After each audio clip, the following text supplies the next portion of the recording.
Yeah, everybody, it's me, John Ward, and welcome back to another Dark Park Film Reviews. And today we are going to be looking at more random Blu-ray and DVD purchases. Like I've mentioned in other videos, I just have stacks of these. It starts with OGP, then it goes over to Indie Film Cafe, then it goes to here, and then it goes to the shelf. So I just have stacks and stacks, and so I'm trying to get more and more out, like one a week or whatever it is. But let's get into this because I got 10 movies on DVD and 5 on Blu-ray. We're gonna start with the Blu-ray, and let's do it. Let's do this thing. So the first one I got here, I'm a huge Jason Statham fan, and this is The Beekeeper. So got The Beekeeper. Really enjoyed that one. It's got its slipcover. Oh, look at that. I enjoyed it so much I didn't even take it out of the plastic yet. I think I saw it streaming and then purchased it and just never opened it. So yeah, I guess we don't have to look inside that one, but this is the Blu-ray digital code. Does it talk about?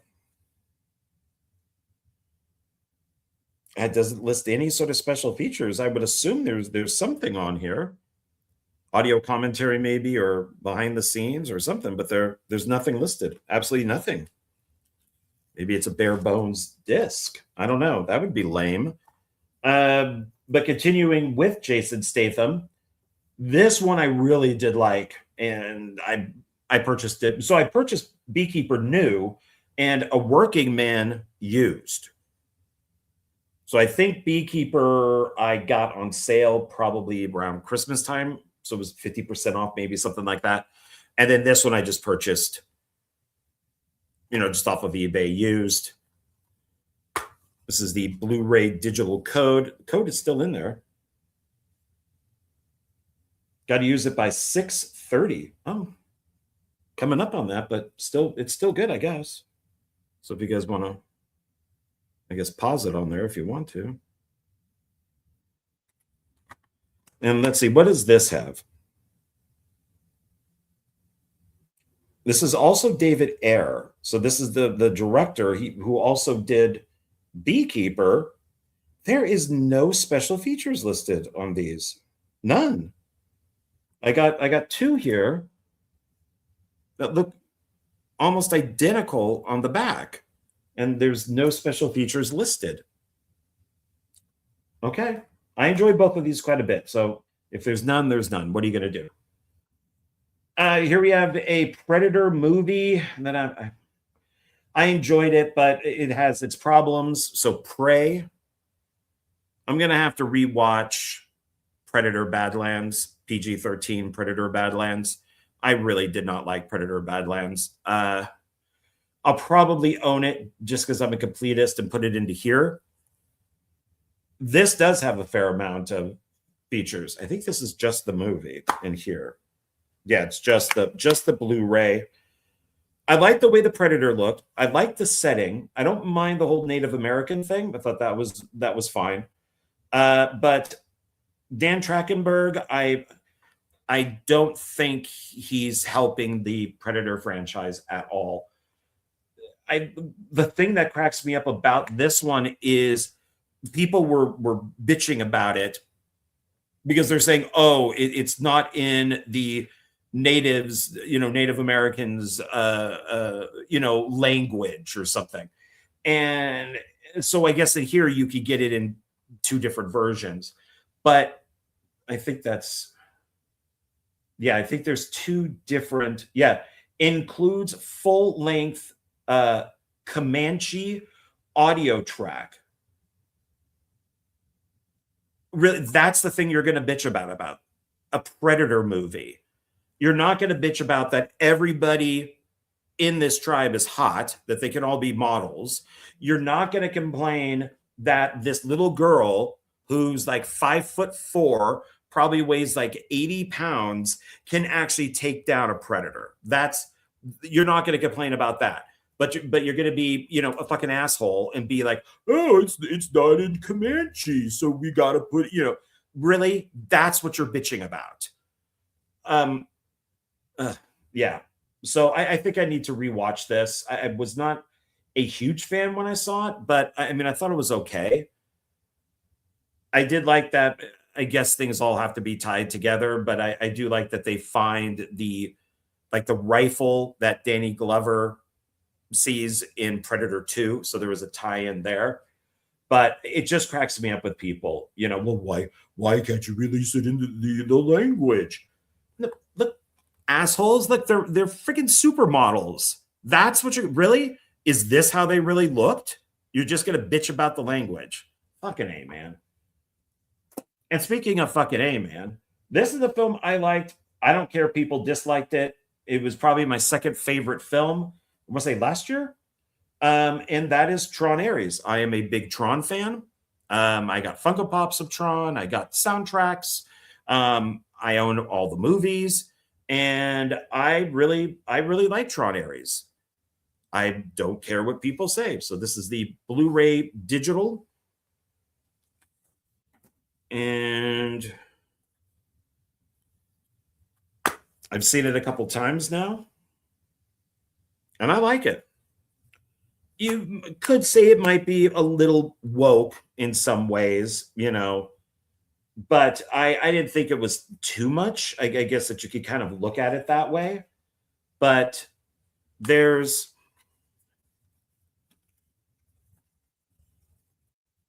are special features, which is nice, compared to what we just saw. Does Prey? What does Prey have? Yeah, so Prey does. It has the making of Prey FYC panel with cast and crew, deleted scenes, and alternate opening and audio commentary, plus that audio track, the Comanche audio track. This, we got like the journey to Tron Ares, light cycles on the loose, the artistry of Tron Ares, cast conversations, the legacy of Tron, deleted scenes. From what I understand is Jared Leto had a lot to do with getting this made. He's a big Tron fan, so he was working on it for years. I appreciate that. I don't have the issue with Jared Leto that a lot of people have, but I mean, he's fine. I could take or leave him, and I thought that he was, that he was okay in this. There is the evil corporation that's the white guy. And then we got the person that's trying to help the planet, who's Asian. I do like her. I forget what her name is, but she was in that awful TV series, The Acolyte, the Star Wars show. I thought that she was horrible in that, but I really enjoyed her in this. She's kind of a very like militant, like soldier. I like that. So I don't know. I really like Tron Ares. I don't care what people say. Then we have Final Destination Bloodlines. And going from a film that I really enjoyed that nobody liked to a film that I did not like that everybody did enjoy. I was not a fan of this. This is the Blu-ray digital code. I was just not a fan. I think the movie is too long. Let's see if I could see. I think it was almost 2 hours. And that is way too long for a Final Destination movie. 110 minutes. Maybe it's another one that I need to watch again. I don't know. Maybe. It was nice seeing Tony Todd in one of his final films, but he is very thin, and it's kind of sad for what he's, but it's nice seeing him. He's right there, one last time in one of these, because unless they do some sort of AI or just something like that, he's not gonna. They are making another one. He won't be back in any of these. But I don't know. I'll give it a second chance. I just was not a fan. It did not feel like a Final Destination movie to me. But hey, what do I know? I liked Tron Ares. Nobody did. I did not like Final Destination Bloodlines, and people did. So maybe I'm just an a-hole. I don't know. Now we're getting into the DVDs. This one I really did enjoy. It's got Val Kilmer in it. It's like The Thing. It all takes place up in the snow. These creatures, like kind of like these prehistoric kind of like parasite things, invade your body. I enjoyed it. It says from the makers of the Evil Dead trilogy. It says Ghost House Underground, and it's got this, I like this slip cover. And I don't think there's anything on the back now.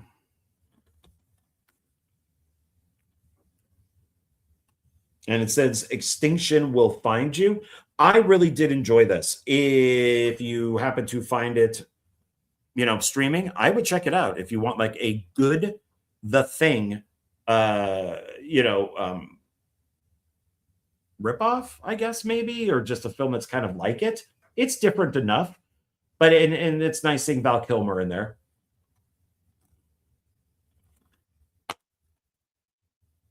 I like the Ghost House Underground movies that get released. I've been slowly collecting them. This one does have special features, which is nice. Behind the scenes, Ghost House micro video featuring Winds of Plague. Don't know. Trailer gallery, widescreen, and then the other stuff that I don't really ever count. It's 94 minutes, which is nice. It's from 2009. The Thaw and the Bay are two good Thing ripoffs, especially the Bay. The Bay is very good. You could even watch it on 4th of July. This is a classic. I'm very happy to pick this one up. I love this movie. I watched it a bunch of times when it was on TV as a kid. I'm glad to have it now in my collection, and that would be Robot Monster. Considered to be one of the worst movies ever made, and it's people have put it right up there with Plan 9 from Outer Space, which I disagree with quite a bit. I love Plan 9 from Outer Space. I do not think it's a bad movie compared to a lot of other crap that's out there. This is incredible, unbelievable, told the untamed way. This is the intriguing 2D version of Phil Tucker's Robot Monster. Music is by Elmer Bernstein, so that's a good thing. But this was originally, black and white, released in 3D. I don't want it in 3D, so I got it in 2D. The back here is in color, but it is black and white. It says includes theatrical trailer. 1953. A three-dimensional pictures production, originally released in 2D and 3D. Released by Astor Pictures, June 25th, 1953. So this is like Image Entertainment. But yeah, everything is in black and white. It shows color. There might be a colorized version of this, but I prefer the black and white. The black and white looks nicer. This is one that I found I tend to find a lot of these at Goodwill, and I always pick them up. So this is The Making of Westworld. This is the original Westworld from the 70s, written and directed by Michael Crichton. And it's got a couple things on here. So it's got like behind the scenes. There's Christopher Lee. So Westworld behind the scenes. And then it says includes original theatrical trailer. And then show 2, robots. And it shows a whole bunch of robots here because that's what Westworld deals with. For, like, why is Christopher Lee on here? Quickly scanning it. Okay, here it is. Okay, so also included robots, a profile of artificial beings in the movies hosted by horror star Christopher Lee, plus a filmography profile. So there you go. So I like this because it is 80 minutes. So it's not just some cheap, behind the scenes that's only like 10 or 15 minutes. They're actually giving you a feature length movie. And I love Westworld. I love I've actually never really watched the TV series. But I've seen Westworld. I've seen Future World. There is also the TV show for, I think it's Beyond Westworld, which I've seen. I think there's only like 6 episodes before it was canceled. So I've seen all the old school stuff. I think I've only seen 1 episode of the new TV show, and that was it. This one is a sci-fi thriller. It is written by Dean Koontz, early Dean Koontz in the 70s. This is kind of an end of the world dystopian movie. I've never seen it before, so I bought it. I watched a video that talked about dystopian type films and end of the world, kind of futuristic type stuff. And this was one of them, Demon Seed. From what I got from that video is Warner Brothers basically just destroyed this movie. So the director was very disappointed and all that. I enjoyed it because I never, I have no idea what the original is. And it says Julie Christie carries the demon seed, fear for her. I enjoyed it. I think it's definitely worth watching. It's also got Fritz Weaver in it. 94 minutes, so it's got a good running time. There's the little demon seed is right there. So I would check that one out. I purchased a bunch of kind of dystopian type movies too, which are going to be after this one, this next one, they're all dystopian stuff, I'm noticing. This one, because on the last video I made, I showed the Hammer film, Dracula AD 1972. That and The Satanic Rites of Dracula are 2 of my favorite from Hammer. And now this is also one of my favorite from Hammers. And this is the last Frankenstein movie. And it's called Frankenstein and the Monster from Hell. And David Prowse, who played Darth Vader, is the monster. I guess the monster from hell. Your blood will run cold when the monster rises. Is there anything on Demon Seed? I do not see any special features on that one. On this one, let's take a look. Let's hear. Oh, that's nice. It has audio commentary with Madeline Smith, David Prowse, and it is widescreen, which is nice. Yeah, this is one of my favorite ones. I really like this one a lot. 93 minutes. That's a good running time. And of course, it has, Peter Cushing, who plays Dr. Frankenstein. He was in the original Star Wars. David Prowse was in the original Star Wars. So that's pretty cool that you get, two actors from the original Star Wars. A New Hope. And we got it here. I like just calling it the original Star Wars. And then what's this? Oh, it says it's got that. And then the chapters. Yeah, so I definitely recommend this one if you like the Hammer films or Frankenstein movies. Now we have another dystopian movie. This is one I've wanted to get for a while. I love the book, and this is very close to the book. So that would be Fahrenheit 451. This is the original. It is directed by Francis Truffaut. It's from the book by Ray Bradbury. So I really enjoyed this film. It is very close to the book. The police station robot dog, which is in the book, I believe it is cut out of this. So there's very little that's different, though. Is this also Julie Christie? Yeah, Julie Christie. So she was in. That's the same actress in both of these. So there you go.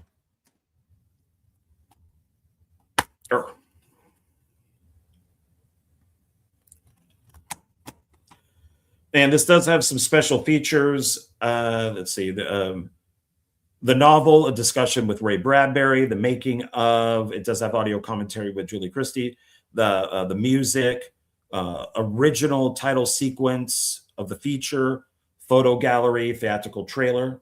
So for an older movie, some decent stuff. It is widescreen, which is great.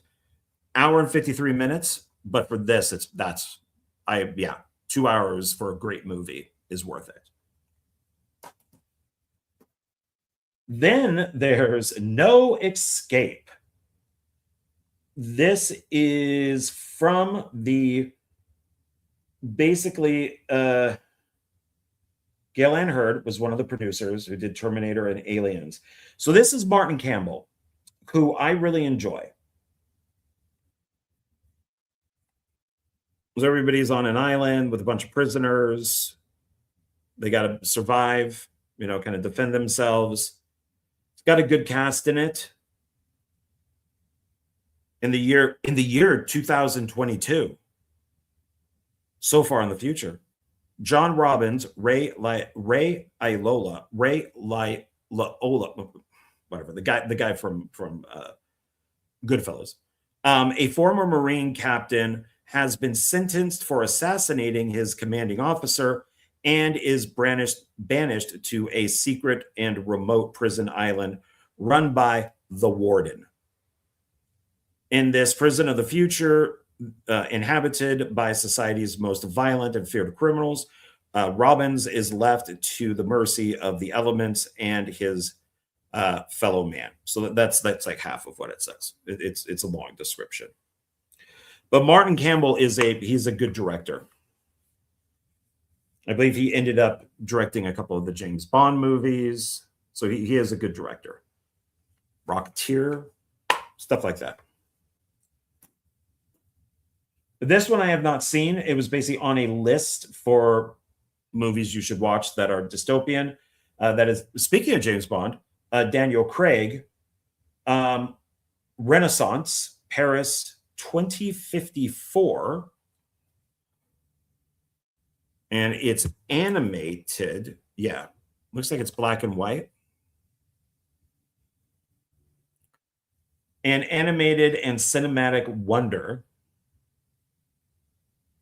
Oh, it's got, yeah, Daniel Craig, Jonathan Pryce, Ian Holm. Yeah, it might be French.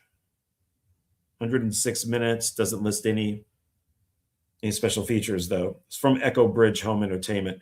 But I'm guessing this was brought out 2011. Yeah, Daniel Craig, it says Defiance. It doesn't even say James Bond, so maybe this was before. But I heard it was good. So I picked it up without seeing it and still have it. This one I have seen a couple times and love it. It is 100 times better than the remake, which is garbage. This would be James Caan in Rollerball, which is a futuristic game where basically people die in it. This movie was so popular when it came out that there was a petition to actually make rollerball into a real sport, which was the exact opposite of what the filmmakers wanted to have happen. Their movie is against violence, and people wanted the violence. And it does come with a little book. It's really good. It's like roller derby with this ball that's like it's like the size of a softball, maybe a little bigger, and they have to get it into these hoops. There's also motorcycles. It's very violent. Like you can run over people, but the 70s was great for dystopian movies. And with that being said, my last one is Soylent Green, Charlton Heston.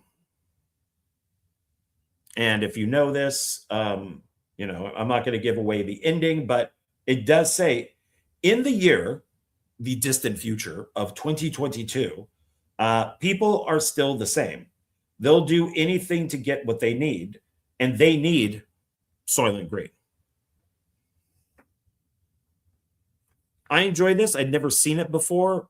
I've seen the clips and stuff of the famous line at the end, and so does this Rollerball, does it have any? Rollerball does have a feature commentary from the director, behind the scenes featurette, interviews with the director. The soundtrack is done in like Dolby Digital 5.1, stuff like that. Exciting interactive roller game, trivia and production notes. This is 2 hours and 5 minutes and well worth it. I think you can watch it on Tubi. This one, it's Warner Brothers, so you could probably see it on HBO. But this is good. It's a little bit of a slow burn. This is part of the Charlton Heston dystopian movies.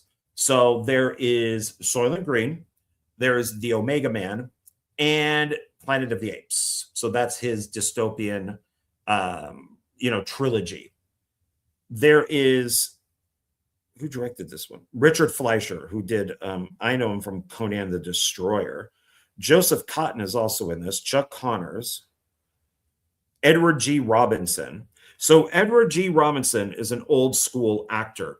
He was going to play in Planet of the Apes, and he couldn't wear the makeup. So because he was old and it just would not work with him, he was going to play Zeus, I believe. So they had to get a different actor. So I wonder if this is Charlton Heston just wanted to work with the guy. He's a famous actor. The special features on this, commentary by one of the actors and the director, vintage featurettes, Charlton Heston Sci-Fi Movies essay theatrical trailer. This is 97 minutes, which is fine. It's also widescreen.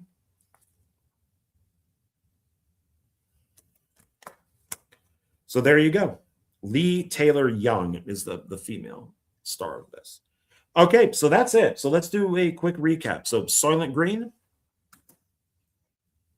Rollerball, Renaissance, No Escape, the original for Fahrenheit 451. Michael B. Jordan did a remake that wasn't bad. Frankenstein and the Monster from Hell, Demon Seed, The Making of Westworld, Robot Monster, The Thaw, and then Blu-ray, Final Destination Bloodlines, Tron Ares,